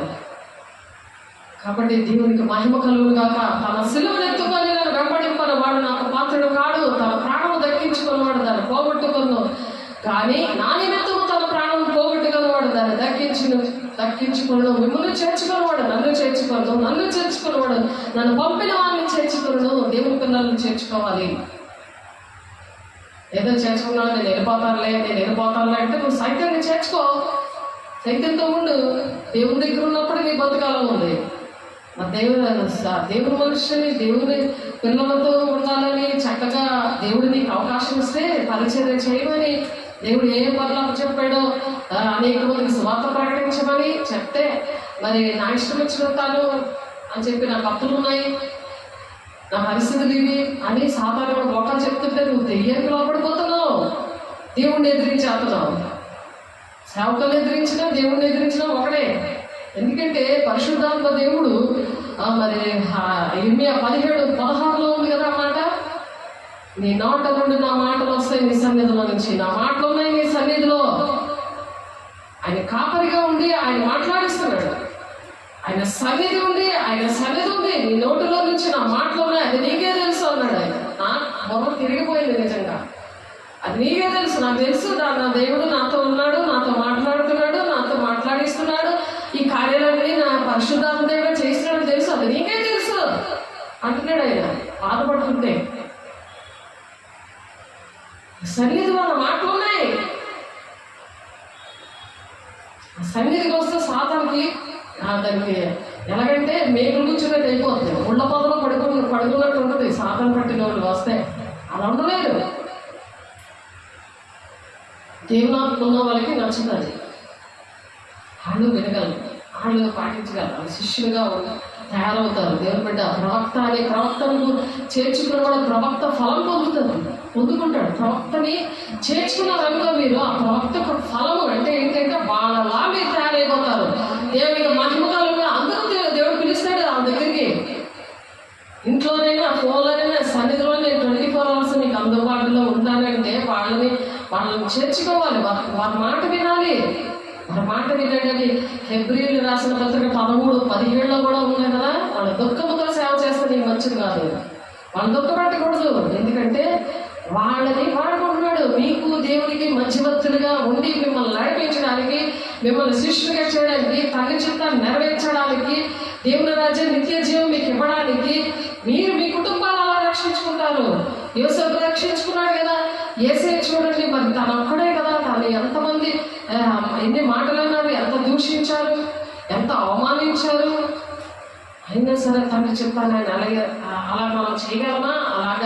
అలాంటి హింస ఎవరైనా భరించగలరా? అలా సాక్షిగా ఎవరైనా ఉండగలరా? ఆయన ఖాళీ సమాధి అది ఇప్పటికీ ఉంది కదా. క్రీస్తు శకము, క్రీస్తు పూర్వం అనేది ఎంత చరిత్ర ఉంది, ఆయనకి ఎంత వంశావళి ఉంది. మనకు కూడా అటువంటి వంశావళి దేవుడు ఇచ్చాడు. దేవునికి బిడ్డ దేవునికి మహిమ కలుగు కాక ఆయన కుమార్తెలుగా ఉండడానికి ఆయన ఇష్టపడి ఆయన ప్రాణం పెట్టాడు. అదేదో కథలా చెప్పేసుకొని ఆయన ప్రాణం పెట్టాడు కదా, నేను ఇంకే పని చేయగలదని కాదు. ఆయన ప్రాణం పెట్టాడు కాబట్టి ఆయన పోలి నడవాలి. ఆయన క్రీస్తు కలిగిన సంపూర్ణత గలవాల మగ వరకు అన్ని విషయాల్లో ఎదగాలి. అన్ని విషయాల్లో ప్రతి విషయంలో కూడా నువ్వు ఎదగాలి అని చెప్తున్నారు. ఎదగడానికే సేవకులు మీకు అమ్మ చెప్తారు. నా ఇష్టం వచ్చిన దగ్గరికి వెళ్ళిపోతాను, ఎక్కడైనా దేవుడు ఉన్నాడంటే కుదరదు. పక్షి రెక్కలు వచ్చిన తర్వాత ఎగిరిపోతానంటే ఎక్కడ పడతావు నువ్వు? ఉల్లికాలంలో పడిపోతావు. అప్పుడు ఏం చేస్తాను? అవతీస్తాను నేను. ఆయన రెక్కలు వచ్చాక నీ పిల్లలు రక్షించుకో, నీ కుటుంబాన్ని రక్షించుకో. దేవుడు నీకు ఏ పని చెప్పాడు, ఎక్కడ ఉద్యోగానికి వెళ్తున్నావో, ఎక్కడికి వెళ్తున్నావు, వాళ్ళు వచ్చేలాగా ప్రార్థన చేయి. ఎవరికి సువార్త చేసావో వాళ్ళు దేవుడు వాళ్ళతో మాట్లాడేలాగా ప్రార్థన చేయు. చెప్పడము, ప్రార్థన చేయడము, వాక్యాన్ని ప్రకటిస్తున్నప్పుడు అద్భుత కార్యాలు అది జరుగుతాయని ఉంది కదా. మార్కు 16:20 నువ్వు ప్రకటిస్తుంటే నీ అభిషేకం ఎలా ఉంటుంది? సూచక్రియలు, అద్భుత కార్యాలు అక్కడ జరుగుతాయని ఉంది వాక్యం. అక్కడ జరగగానే నిన్ను నమ్ముతారు. నిన్ను నమ్మి నీలో ఉన్న దేవుడిని నమ్ముతారు. నేను కాదు చేసింది, నాలో నా దేవుడు చేశారు. నాది కాదు ఇది, నా దేవుడు చేశాడు. ఆ దేవుడు మాటలు ఇవి. అటువంటి శక్తి అయిన మాటలను నువ్వు చెప్పగలవు. ఎందుకంటే అలాగే కదా దేవుడు మనల్ని రక్షించుకున్నాడు. మనలో ఏం లేదు కదా. ఆ శక్తి అయిన మాటలు, ఆ కొత్తగా జన్మించిన శిశువు, ఆ శిశువుతో నువ్వు ఉన్నావు. నీ దేవుడు నీలో జన్మించినట్టు దేవుడు చూపించాడు. ఎంత క్లియర్గా చూపించాడు. అది జన్మించాక కూడా అగ్ని బాప్తిస్మం నీకు ఇచ్చిన తర్వాత కూడా నువ్వు ఇంకా నిలబడకపోతే ఎలాగా? భూ సంబంధమే ఎదుర్కొంటాను అంటే ఎలాగవుతుంది? అంత్యక్రీస్తు కూడా ఈఎంఐలు అవన్నీ కట్టేస్తాడు. వచ్చేసి శాంతినిస్తానని చెప్పి అన్ని కూడా చేసి పెడతాడు. నీకు ఏది కావాలంటే అది అన్ని కూడా చేసి పెడతాడు. అది అన్ని విడిచిపెట్టమంటున్నాడు దేవుడు. అన్ని విడిచిపెడితే దేవుని రాజ్యం. అసలు రూపము 3.5 సంవత్సరాలు శ్రమల కాలంలో 3.5 సంవత్సరాలు అయిపోయిన తర్వాత అసలు రూపము చూపిస్తాడు. దేవాలయంలోనే కూర్చుంటాడు. వాడు నేనే దేవుడిని అంటాడు, నన్ను ఆరాధించాడు అంటాడు. అంతవరకు కూడా మెస్సయ్య కోసం ఇశ్రాయేలు ప్రజలు ఎదురు చూస్తున్నట్టు మరి అన్ని జనులుగా ఉండి ఇశ్రాయేలు ప్రజలు తన ఇంటి వారి దగ్గరికే, హిందువుల దగ్గరికే దేవుడు వెళ్ళాడు. వాళ్ళు రిజెక్ట్ చేసినందుకు, వాళ్ళు ఒప్పుకోకపోయినందుకు, వాళ్ళు రక్షణను అంగీకరించలేనందుకు దేవుడు అన్యజనులుగా దేవుడు మన దగ్గరకు వచ్చిన భాగ్యము ఎంత గొప్పది. ఆ భాగ్యాన్ని మనం ఎంతగా ఎంచుకోవాలి. దేవుడు మనకు అర్హత లేని వారికి మనల్ని ఎంచుకున్నాడు, మనల్ని నడిపిస్తున్నాడు. ఆయన అభిషేకించాడు. ఆ దేవుడు ఆ వరాలతో నింపాడు. అవి వాడాలి. ఈ అంచె దినాల్లో అందరి మీద ఆత్మను కుమ్మరిస్తానంటున్నాడు. అందరి మీద అందుకే ఆత్మ కుమ్మరిస్తాడు. అద్భుత కార్యాలు నువ్వు చేయాలి. అక్కడికి వెళ్ళినా సరే నీ ద్వారా కొన్ని కార్యాలు జరగాలి. నువ్వు టైం వేస్ట్ చేసి అటువంటి తిరిగి పోజులు కొట్టడానికి కాదు. ఎక్కడ పడితే అక్కడ పిలుస్తున్నారు కదా పారిపోవడానికి కాదు. దేవుని బిడ్డ నువ్వు కార్యాలు చేయాలి. వాక్యం చెప్తుంటే అక్కడ అద్భుత కార్యాలు జరగాలి. అప్పుడు నీలో దేవుడు ఉన్నట్టు లెక్క. జరిగే ఇంగ్లండ్లో జరిగే, జమ్ములో జరిగే, అరవివాలీలో జరిగే, జమ్మునారాయణపురంలో జరిగే ఎంత అద్భుత కార్యాలు అనుకున్నారు. నేను పోల్చుకోలేను వాళ్ళని. వచ్చేసి నాతో మాట్లాడతారు. వాళ్ళు అసలు పోల్చుకోలేదు. నేను మర్చిపోతాను వాళ్ళే. జమ్మునారాయణపురంలో అయితే మర్చిపోయింది. నేను చాలామంది నేను బుక్లో రాసుకున్నాను వారి దర్శనాలు అవి ఇప్పుడు జరిగింది ఏంటంటే అన్నీ డిలీట్ చేసేస్తాడు. ఎందుకంటే ఫ్రెష్గా దేవుడు అన్నీ కూడా మళ్ళీ కొత్త విషయాలు నింపుతా ఉంటాడు. నాకు దినము నూతన పరుస్తూ ఉంటాడు. ఆయన శరీరం బలహీనంగా ఉన్నా సరే దినం ఆయన శక్తితో నూతన పరుస్తాడు. నా బలిపీఠం దగ్గర నిలబడితే మరి ఆయన ఈ విషయం మాట్లాడతాడని నాకు తెలియదు అసలు. కానీ దేవుని ప్రజలు ఎలా నశించిపోతున్నారో మరి దేవుని శిష్యురాలుగా నన్ను వాడుకుంటున్నాడు. దేవునికి మహిమ కలుగును గాక. లూదియా హృదయాన్ని తెరిచాడు. నా హృదయాన్ని తెరిచాడు ఆయన. ఆ లూదియా హృదయం ఎలాగైతే ఇల్లు మరి దేవుని పిల్లల కోసం తెరిచిందా అలా ఇల్లు కూడా తెరిచాడు. దేవుడికి మహిమ కలుగును గాక. ఎంత గొప్పగా ప్రేమించాడు నన్ను. నేను అన్ని కృతజ్ఞతాస్తుతులు దేవుడికి చెల్లించాలి. ఆలోచించండి. మనం అనుకోము కానీ దేవుడు మాట వింటే దేవుడు అలాగే ఇష్టపడతాడు. దేవుడు అన్ని సమకూరుస్తాడు. తండ్రి చిత్తం ఏంటో అది నెరవేర్చుకోవడానికి ఎంతమంది అయితే నా మూలంగా నడిపించబడతారో వాళ్ళే నా కుమారులు, నా కుమార్తెలని వాళ్ళతో మాట్లాడడానికి, వాళ్ళతో పనులు చేయించడానికి దేవుడు ఇష్టపడుతున్నాడు. దేవుడు బిడ్డ నువ్వు ఇష్టంగా ఉంటావా? దేవుడు మాట వింటావా? ఏదో మొక్కేసుకొని వెళ్ళిపోయినట్టు కాదు. దేవుని ఆలయము, నీ దేహము దేవుని ఆలయమే ఉంది అన్నాడు. యూదులు ఎలాగైతే భౌతికంగా 46 సంవత్సరాలు అయింది ఇది కట్టి, నువ్వు 3 రోజులు ఎలా కట్టేస్తావు అన్నట్టుగా ఉన్నావా? లేకపోతే నీ దేహం అనే దేవుని ఆలయం 3 రోజుల్లో కట్టబడుతుంది అని తండ్రి చిత్తాన్ని 3 రోజుల్లో నువ్వు నెరవేర్చడానికి ఇష్టపడుతున్నావా? యేసయ్య నెరవేర్చాడు. నువ్వు నెరవేరుస్తావా? దేవుని బిడ్డ ఇదే దేవుని ఇంటిని గురించిన ఆసక్తి నిన్ను భక్షిస్తుంది, తినేస్తూ ఉంటుంది. ఎవరిని పాడు చేద్దామా అని తినేస్తూ ఉంటుంది దెయ్యమాత్మ. ఎవరిని దోచేద్దామా, ఎవరి దగ్గరకు వెళ్ళి దోచేసి కోజు కొడదామని దెయ్యమాత్మ చేస్తుంది. కానీ నువ్వు దేవుడు చేసిన కార్యాలు మనం వివరించాలి. దేవుడు మనకి ఎందుకంటే కార్యాలు చేస్తాడో ఆ సాక్ష్యం ద్వారా అనేక మంది రక్షించబడాలి. భూతి గంతంలో వరకు సాక్షిగా ఉండమంటున్నాడు దేవుని బిడ్డ. మనల్ని భూతి గంతాల వరకు మనం సాక్షిగా ఉండమంటున్నాడు. దేవునికి మహిమ కలుగును గాక. మనం కడవలి దినంలో ఉన్నాం. కాబట్టి అబద్ధకులు వేషధారులతో ఉంటారు. 1 తిమోతి 4 చదవండి, 1-5 వచనాల్లో. అక్కడ ఈ కడవరి దినాల్లో ఈ అబద్ధకులు ఎలా ఉంటున్నారో అది నువ్వు తెలుసుకోవాలంటే నీకు వాక్యము కరువైపోతుంది. రానున్న దినాల్లో వాక్యం ఉండదు. వాక్యమే దేవుడైన దేవుణ్ణి ఈ దేవాలయంలో మనం పెట్టుకోవాలి. ఈ దేవాలయంలో మనం పెట్టుకోవాలి. ఆ వాక్యాన్ని మనం తినాలి రోజుని. మరి ఏ విధంగా అయితే ఆ పుస్తకాన్ని తినమని నోట్లో పెట్టాడు దేవుడు, ఆ నోట్లో అది కడుపుకి చేదయిందంట.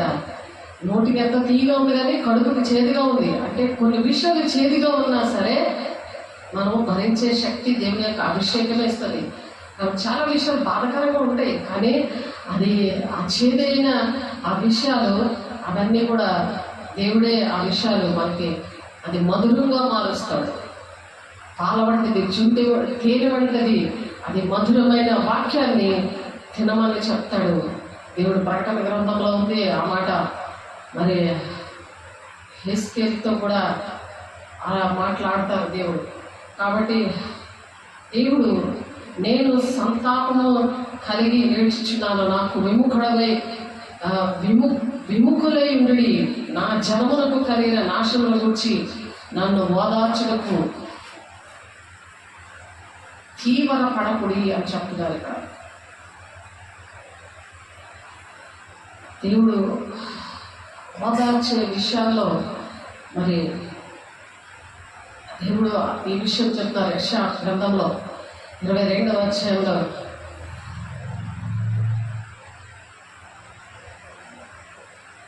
అక్కడ ఏం జరుగుతున్నదంటే దర్శనం. యెషయా గారికి వస్తున్న దర్శనం ఏంటంటే, దర్శనపు లోయను గురించిన దేవోక్తి. ఏమి వచ్చి నీలోని వారందరూ మేడల మీద కెక్కి ఉన్నారు. అల్లడుతో నిండి కేకలు వేయి పురమా, ఉల్లాసముతో బొబ్బలు పెట్టు దుర్గమా, నీలో హతులైన వారు ఖడ్గము చేత హతము కాలేదు, యుద్ధము వధింపబడలేదు. నీ అధిపతులందరూ కూడి పారిపోగా విలుకాండ్ర చేత కొట్టబడకుండా పట్టబడిన వారేవి. మీలో దొరికిన వారందరూ పట్టబడి దూరములకు పారిపోయి నేను సంతాపము కలిగి ఏడ్చుచున్నాను. నాకు విముఖులై ఉండుడి, నా జనములకు కలిగిన నాశనముల గూర్చి నన్ను ఓదార్చుటకు తీవ్రపడకుడి. దక్షిణపు లోయలో సైన్యములకు అధిపతియు ప్రభువునకు యెహోవా అల్లరి దినం ఒకటి నియమించి ఉన్నాడు.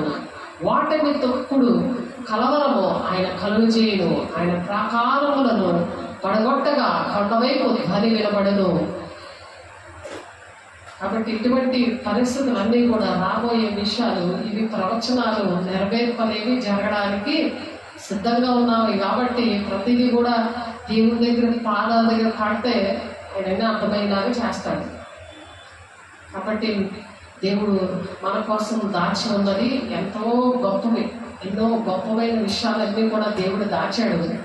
అవన్నీ దేవుడు మాటలు ఎవరైతే వింటారో దేవుడు అటువంటి వారికి ఇవ్వడానికి ఇష్టపడుతున్నారు. దేవుడు బిడ్డ ప్రతి ఒక్కరికి ఇవ్వడానికి, మనం అన్ని ఓర్చుకోవడానికి దేవుడు అటువంటి శక్తి ఆయనే ఇస్తాడు. ఆయన ఇవ్వకపోతే మనం దేనికి పనికిరాము. కాబట్టి ఆయనే ఇస్తాడు, ఆయనే నడిపిస్తాడు. కాబట్టి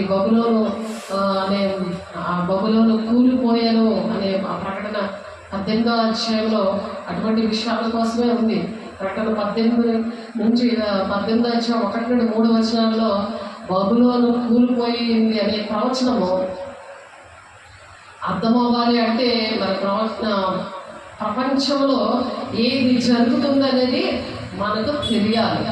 మనకి తెలిస్తేనే ఆ విషయాలు చెప్పగలము. ఈ బబులోను కోసము ఆదికాండం 10-11 అధ్యాయంలో ఉంటుంది.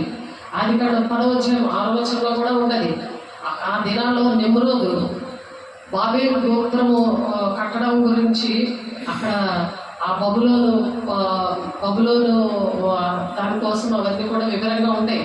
ఆ నిమ్రోదులో మాట్లాడటము అవన్నీ కూడా ఉంటాయి. కాబట్టి యోధా పత్రికలో కూడా 1వ అధ్యాయం 14వ వచనంలో కూడా ఆ మాటలు ఉంటాయి, అటువంటి విషయాలు. కాబట్టి ఎక్కడ దేవుడు రాశారో ఆ ప్రవచనాలు ఎక్కడ నెరవేరుతున్నాయో అవన్నీ కూడా మనం దేవునితో దేవుని మాట విన్నప్పుడు, దేవునితో మనం గడిపినప్పుడు దేవుడు అటువంటి మాటలు దేవుడు వినిపిస్తాడు. ఏదో నా ఇష్టం వచ్చినట్టు చేస్తున్నాను కదా అని కాదు, కానీ ఇప్పుడే దిద్దుబాటు చేసుకొని దేవుని సన్నిధికి, దేవుని పాద సన్నిధిలో ఉంటే దేవుడు అటువంటి పరిస్థితులు రాడు. కానీ దేవుడు ఎవరి కోసం వస్తున్నాడో, రెండవ రాకడలో, మొదటి రాకడలో ఎత్తబడి గుంపులో ఉంటాం, కానీ రెండవ రాకడలో మరి ఎవరి కోసం వస్తున్నారంటే భక్తిహీనులైన పాపులు.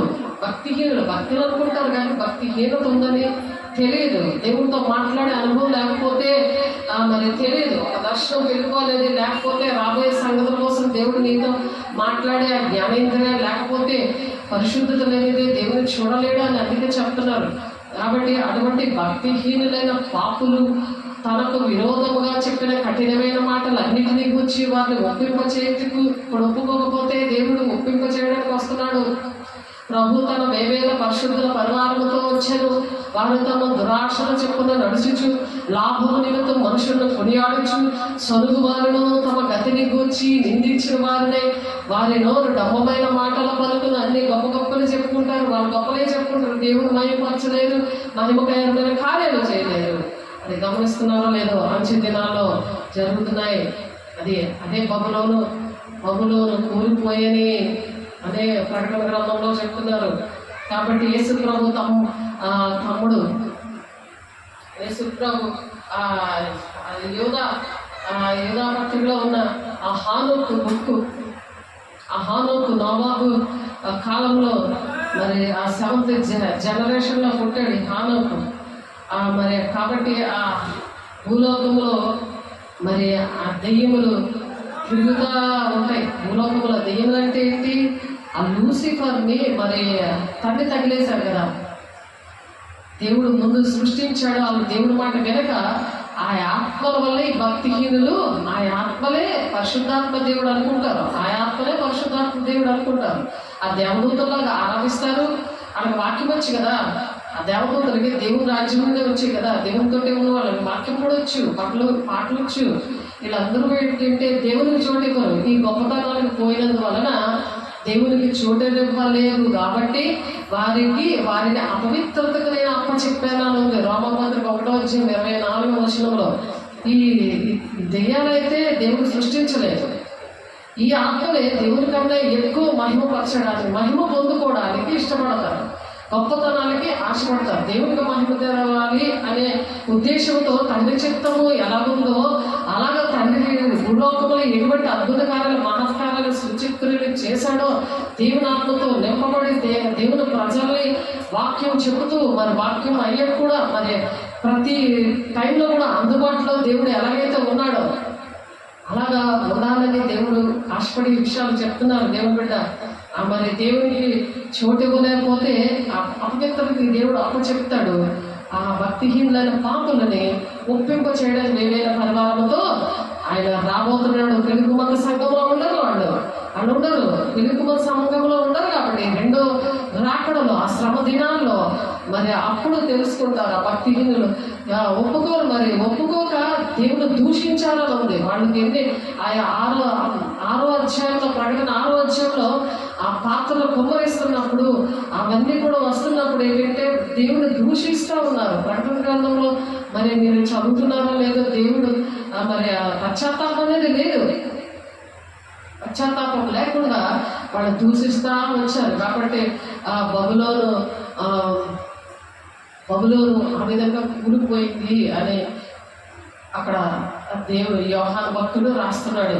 అవి ఆ నెరవేర్పులోని మనం ఉన్నాము. కాబట్టి చనిపోయిన వాళ్ళైతే ఏంటవుతారు? దేవుని మంచిగా దేవుని తండ్రి చిత్తాన్ని నెరవేర్చి చనిపోయారు అనుకోండి, వాళ్ళు చక్కగా దేవుని రాజ్యాన్ని వెళ్ళడానికి మరి వాళ్ళకంటే మనం ముందు వెళ్ళము అని పరిశుద్ధాత్మ దేవుడు చెప్తున్నాడు అక్కడ. మరి ఎక్కడ మొదటి పత్రిక 4:16-15 కనురేప పాటలోనే సంఘం ఎత్తబడుతున్నప్పుడు ఎవరైతే మనకన్నా ముందుగా చనిపోయారో, మా బాబు చనిపోయాడు అందరికీ కనిపించాడు. ప్రవచనము భాషలతో నేను మాట్లాడుతూ ఉంటే సమాధి దగ్గర, ఇంటి దగ్గర, బాడీ వచ్చిన దగ్గర దేవుడు మాట్లాడారు. అక్కడ నా నా ఆత్మీయ పిల్లలు, నా ఫ్యామిలీ చూస్తారు, వాళ్ళే కాదని చెప్పారు. ఆ విషయము వాళ్ళు అటువంటి పిల్లలు లెగిస్తారన్నమాట. సేవలో కూడా సహకరించడం జరిగింది. యోహాను, మహిమ వీళ్ళు చూశారు. సేవలో దెయ్యాలు వెళ్ళగొడుతున్నప్పుడు, అక్కడ స్వస్థతలు చేస్తున్నప్పుడు వాళ్ళు చూశారు. దేవదూతగా దిగి రావడము అవి చూశారు. హెల్ప్ చేయడం. నేను మరి 3 రోజుల్లో చేస్తున్నాను పరిచర్యలో, వాడు వచ్చి హెల్ప్ చేశాడు.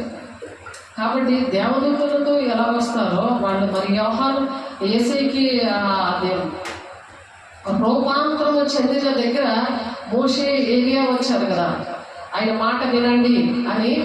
అదే మాట అమ్మను విడిచిపెట్టి వెళ్ళొద్దు అని మహిమ అని నేను బాప్తిజం ఇచ్చిన అమ్మాయికి చెప్పాను. చూసింది, దాని కళ్ళారా చూసింది. హైదరాబాద్లో ఉంటున్నారు ఇప్పుడు వాళ్ళు, మా అపార్ట్మెంట్లో ఉండేవారు.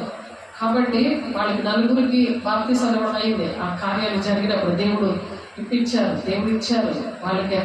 ఇంకా ఆ పాప చనిపోవలసిన పాపని దేవుడు బ్రతికించారు. ఇప్పటికి వాళ్ళు మర్చిపోలేరు వాళ్ళు. ఎందుకంటే ఆ సాక్ష్యాలు ఇస్తాడు దేవుడు. ఆనాడు చేసిన కార్యాలు ఈనాడు కూడా చేస్తున్నాడని ఆ హెబ్రీయులు రాసిన పత్రిక 1వ వచనంలో ఉంది. చాలా మంది అనుకుంటారు అప్పుడు చేశారు అపోస్తలులు, ఇప్పుడు ఎవరు చేస్తారు అని అనుకుని సాధారణ బోధ, దెయ్యముల బోధ. ఆలోచించండి దేవుని బిడ్డలారా, తనకి చిత్తం మనం నెరవేర్చాలి. అలా నెరవేర్చకుండా చనిపోయిన వాళ్ళు ఆడే దెయ్యాలైపోయి వచ్చేస్తున్నారేమో అని చాలామంది ఆ బాడీకి దండాలు పెట్టడం, పువ్వులు వేయడం, ఈస్టర్ రోజేమో ఏసే లెగిస్తే అక్కడికి వెళ్ళి పూజలు చేయడం, అక్కడికి వెళ్ళి మరి దండాలు పెట్టి వాళ్ళు ఎక్కడ దెయ్యాలైపోయి వచ్చేస్తారని భయం మీద ఇవన్నీ చేస్తూ ఉంటారు దేవుని బిడ్డ. కానీ చిన్న విషయం నేను చెప్పేసి ముగించేస్తున్నాను. యోగు గ్రంథము 7వ అధ్యాయంలో ఉంది ఆ మాట చూడండి. యోగు గ్రంథము 7వ అధ్యాయము, యోగు గ్రంథము 7వ అధ్యాయము. చనిపోయిన వాళ్ళు ఎప్పుడు రారు, కానీ దేవుడు దూతలుగా అయిపోయి దేవుడు ఇప్పుడు చూడాలి. మోషే, ఏలియాలు ఎలా వచ్చారో అలా దేవుడు మహిమతో ఉంటారు. కాబట్టి దెయ్యాలుగా అయిపోరాడు. దెయ్యాలు అవరు, దెయ్యాలు అయిన వాళ్ళు రారు, దేవదూతలుగా ఉంటారండి. దేవుని పని చేస్తారు. దేవుని యొక్క భక్తులు మరి ఆ విధంగా మనం వాక్యం చెప్తున్నప్పుడు కూడా దేవదూతలు మరి అటువంటి బిడ్డలు వస్తారు. ఒక ఆమెని చాలా హింస పెడుతుంటుంటే ఆమె విషయంలో పేతురు గారు వచ్చి ఆవిడికి గాయాలన్నీ ముడుస్తారు. చాలా చంపినట్టు కొట్టేస్తారు, చచ్చిపోయినట్టు బాగా సమాప్తి చేసిన ఒక ఆమెకి అలా కొట్టేసినప్పుడు పేతురు గారు వచ్చి ఆవిడికి ఏం చేశారంటే చక్కగా స్వస్థత ఇచ్చారనమాట. అప్పుడు చూసి అక్కడ ఉన్న ప్రజలు చాలా ఆశ్చర్యపడ్డారు. కాబట్టి ఆవిడ పేరు ఏమిటి, క్యాథరిన్ కొల్మా ఆవిడ పేరు. చాలా ఆవిడ్ని చాలా మెచ్చుకుంటుంటూ ఆరాధిస్తూ ఉంటారు కొన్ని ఊరుల్లో. కాబట్టి మీరు చూడండి, క్యాథరిన్ కొల్మా ఆమె విషయంలో చూడండి, ఛానల్లో, యూట్యూబ్ ఛానల్లో మీరు టైప్ చేస్తే వస్తుంది. కాబట్టి యోగు గ్రంథము 7వ అధ్యాయము 9వ వచనం చూడండి. ఇప్పుడు దెయ్యాలనేవి లూసిఫర్ ఆత్మలే మనుషులో దూరి అలా వస్తాయి, వాళ్ళ పేర్లు పెట్టుకొని. అంతేగాని అలాంటివి ఏమి ఉండవు. దెయ్యమైతే ఎవరైనా చనిపోయి దెయ్యమైపోతే మాత్రం రాదు, మన ఇంటికి రారు, వాళ్ళు ఏమీ చెయ్యరు అనే విషయము యోగు గారు చెప్తున్నారు. యోగు గ్రంథము 7వ అధ్యాయము ఒకటి చెప్పుకొని ముగించేద్దాము. యోగు గ్రంథము 7వ అధ్యాయము 9, 10 వచనాలు చూడండి. 9, 10 వచనాలు. మేఘము విడిపోయి అదృశ్యమగునట్లు పాతాళములకు దిగిపోయిన వాడు మరి ఎప్పుడునూ రాడు. మేఘం విడిపోయి అదృశ్యమగునట్లు పాతాళములకు దిగిపోయిన వాడు మరి ఎప్పుడునూ రాడు. అతడు ఇక ఎన్నడూ తన ఇంటికి రాడు. అతని స్థలము అతన్ని మరలా ఎరుగదు. ఆ స్థలముకి రాడు, మన ఇంటిలోకి రాడు. అలా ఇంట్లోకి వచ్చేసరికి ఇల్లు ఖాళీ చేసేస్తూ ఉంటారు. ఇంట్లో వాళ్ళు కూడా, ఓనర్స్ కూడా పంపించేస్తూ ఉంటారు. ఇంట్లో చావు అనేది ఇష్టపడరు. ఈ మధ్యన జరిగింది, 4 ఒక కొడుకు 3 కూతుర్లు ఆమెకి. సొంత ఇల్లు ఉన్నది కొడుకుకి, అక్కడే ఉండాలని. ఎందుకంటే అర్జెంటీలో ఒకవేళ ఏమైనా అమ్మ అవుతే పరిస్థితి ఏంటి? వాళ్ళు ఉండలేరు కదా, సొంత ఇల్లు నాది కదా. అలాగా ఎందుకంటే దెయ్యాలు అనేవి అలాగా దెయ్యాలు అయిపోరాళ్ళు. దెయ్యాలు అయిపోయినా సరే వాళ్ళు రారు. దేవదూతలు అయితే వాళ్ళు వచ్చి నీకు సహాయం చేస్తారు. అలా దేవుడు భక్తులుగా ఉంటే వాళ్ళ వల్ల ఈ హలోకంలోని ఆశీర్వాదమే, చనిపోయినా సరే ఆశీర్వాదమే. దేవునికి మహిమ కలుగును గాక.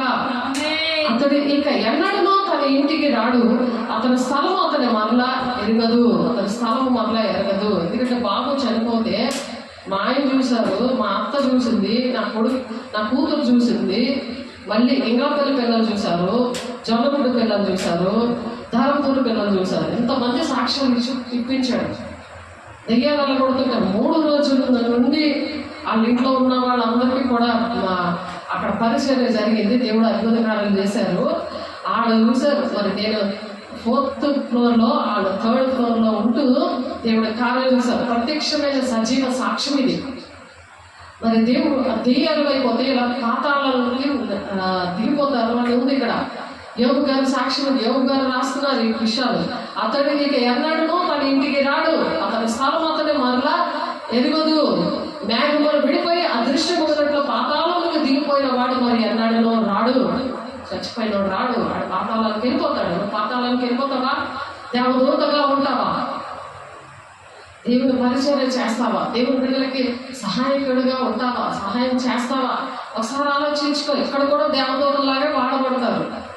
ఇక్కడ బలిపీఠం దగ్గర నన్ను దేవదూతగా దేవుడు ఇస్తే ఎవరు స్వాతి అనే అమ్మాయి చూసింది బలిపీఠం దగ్గర.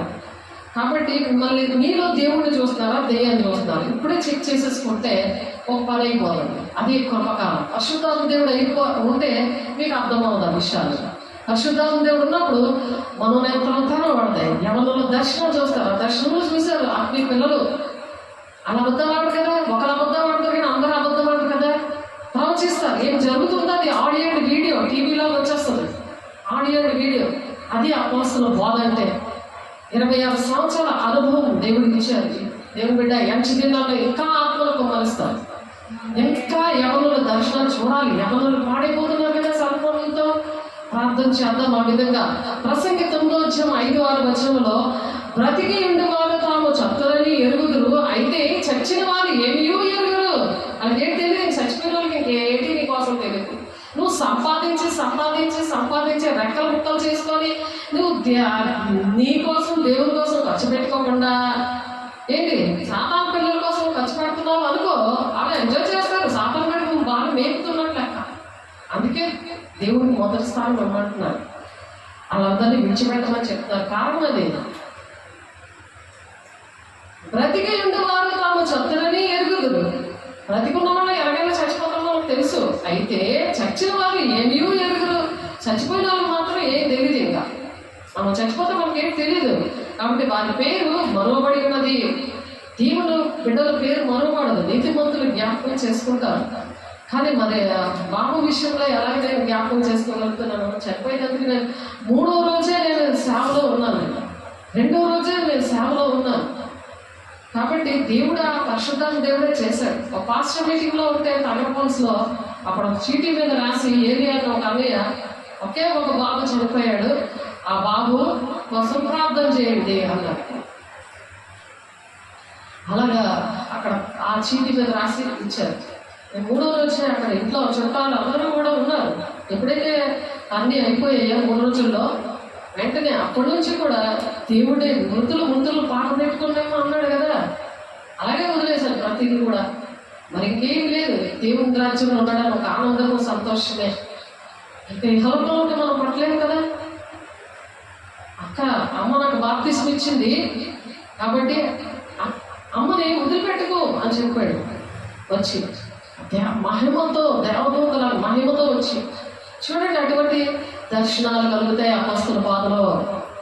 అటువంటి కళలు వస్తాయి. దేవుడు మాట్లాడే దేవుడు, మన దేవుడు మాట్లాడే దేవుడు. దేవుడికి మహిమ కలుగును గాక. కాబట్టి బ్రతికి ఉండేవారు తాము చత్తరని ఎరుగుదురు, అయితే చచ్చిన వారు ఏమీ ఎరుగురు. వారి పేరు మరొకటి ఉన్నది, వారికి ఏ లాభమును వారికి వారికి ఇంకా ఏ లాభము కలగదు. మనకి ఏ లాభం ఉండదు.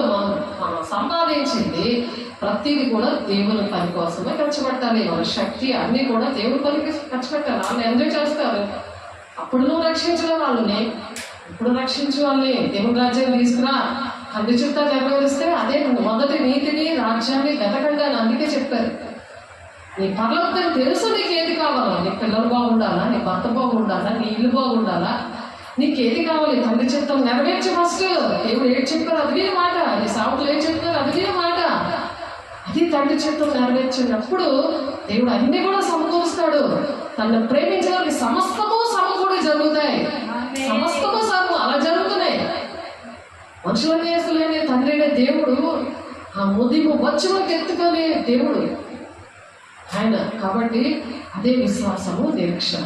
దాని విషయంలో పోరాడండి అని చెప్తున్నారు. దేవుడి మాటలు దీవించును గాక, దేవుని మహిమ కలుగును గాక. ప్రార్థన చేసుకుందాం. పరిశుద్ధుడా, ప్రేమ గల దేవ, మాతో మాట్లాడిన దేవ, వధింపబడిన గొర్రెపిల్ల శక్తి, ఐశ్వర్యము, జ్ఞానము, బలము, ఘనతయు, మహిమయు, స్తోత్రములు పొందుటకు అర్హుడమైన దేవ, నీకు వందనాలయ్యా. దేవుడు ఆత్మ కనుక ఆయన ఆరాధించేవారు ఆత్మతోనూ సత్యంతోనూ ఆరాధిస్తారన్నావు ప్రభా. నిన్ను ప్రేమించేవారే నేను ఆరాధిస్తారు ప్రభా. నీ ఆజ్ఞలు వేయకుంటారు. నిన్ను ప్రేమించడం అంటే అయ్యా నా తండ్రి నాయన చెప్తారు కానీ చేయరు అనే విషయాలు కాదయ్యా. నేను ఆరాధించేవారుగా అయ్యా మేము ఉండాలని ప్రభా ఆశపడుతున్నామయ్యా. మా బిడ్డలు ఉండాలని మేము ఆశపడుతున్నామయ్యా. చేతులెత్తి తీర్మానం చేసిన బిడ్డలందరినీ మీ అభిలో పెట్టుకోండి. యేసు నామములో అయ్యా నీకు అట్టి కృప ప్రతి ఒక్క బిడ్డకి కలుగును గాక. కృప ప్రతి ఒక్కరికి కలుగును గాక. అయ్యా యెహోవాను బట్టి నేను మిక్కిలి ఆనందిస్తున్నాను అని చెప్తున్నాడు ప్రభా. యెషయా భక్తుడు ప్రభా అయ్యా మేము ఆనందిస్తున్నాము నాయన నిన్ను బట్టి, నీ దేవుని బట్టి, నా దేవుని బట్టి నా ఆత్మ ఉల్లసిస్తుందని చెప్తున్నాడు ప్రభా. అయ్యా పెళ్లి కుమారుడు నా తండ్రి, అయ్యా తల్లి అయ్యా నా తండ్రి మేము పెళ్లి కూతురుగా అయ్యా మేము సిద్ధపడడానికి నేను మా సంఘాన్ని, స్థానిక సంఘాన్ని, సార్వత్రిక సంఘాన్ని మీరు ఆశీర్వదిస్తున్నారే. నీకు స్తోత్రాలు ప్రభు. అయ్యా మీరు ఎత్తబడ్డ వాక్యము నూరంతరంగా బలవంతంగా ఫలింపు జరగాలి కాక. నామములు ఆటకపోసిన ప్రతి దురాత్మ శక్తులారా ప్రతి ఒక్క గృహాల్లో, సంఘాలని, ఉద్యోగాలను, దేశంలోని గ్రామాలను యేసునామములో లైవైపోవును గాక. యేసునామములో లైవైపోవును గాక. నీ మహిమతో నింపండి నాయన, నీ మహిమతో నింపండి. ఆయన రక్షణ వస్త్రమును నాకు ధరింపజేస్తున్నాడు, నీతైన అంగీని నాకు తొడిగి ఉన్నాడు అంటున్నాడు యెషయా భక్తుడు ప్రభా. 61:10 అయ్యా అటువంటి అయా కృపను మాకు ఇవ్వండి, ఇంకను ఇవ్వండి ప్రభా.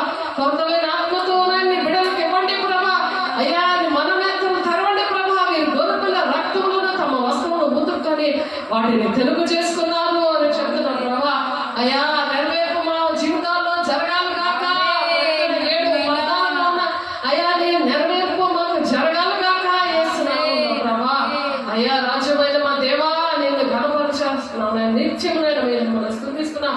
అయ్యా కృతజ్ఞతలు చెల్లిస్తున్నాము ప్రభా. తెలియజేయండి అంటున్నాం ఆయన.